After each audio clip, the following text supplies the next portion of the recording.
What is the incentive for a platform to provide a different alternative of information consumption? Well, the alternative is what's happening right now is quite corrosive, right? For a platform to sustain the long term, I believe, and I think some platforms are realizing that. For example, when Instagram realized how much damage it's causing with the number of likes being shown, and they made a surprising move of removing that because they were linked to the highest number of teen suicides. So when a platform realizes that it is slowly but surely destroying its own user base, it's bad business. And I think perfect example is YouTube. I think YouTube as a social media platform has been doing far better compared to, say, a Facebook or a Twitter. So the incentive is longevity. Is that because you find it's a little bit more self-regulated, or how do you... With YouTube, I think they were forced to self-regulate for two reasons. I mean, they made a very good decision right at the beginning to share revenue with its content creators.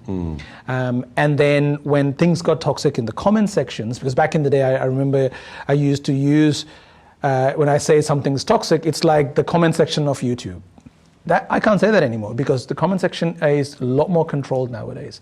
I would rather say it's like Twitter, because Twitter is now a complete cesspool, just generally when you look at it as people, But what they did was, first they incentivized the content creators, and that gave the content creators the ability to create quality content for different niches. And then by sharing the revenue, that made creators be more creative and try to, well, I can make a living out of this. No other platform is really doing it that way.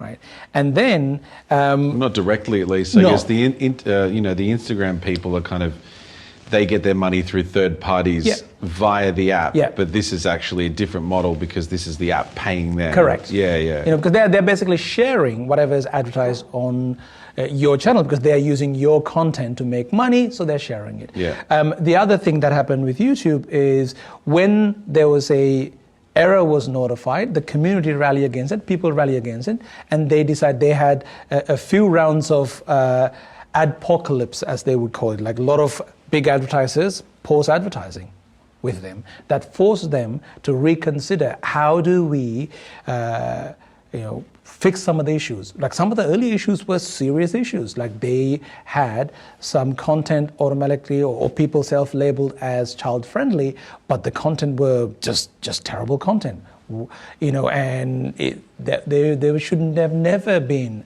allowed to do the things that they were doing, showing to children.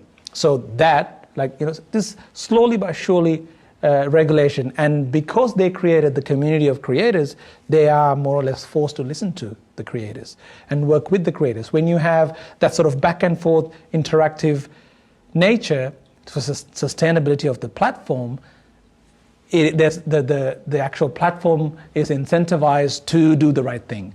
But on Twitter and Facebook, that dynamic doesn't really exist. To see the full interview, simply go to Google and type in "full interview." No, that won't work. There'll be a link somewhere.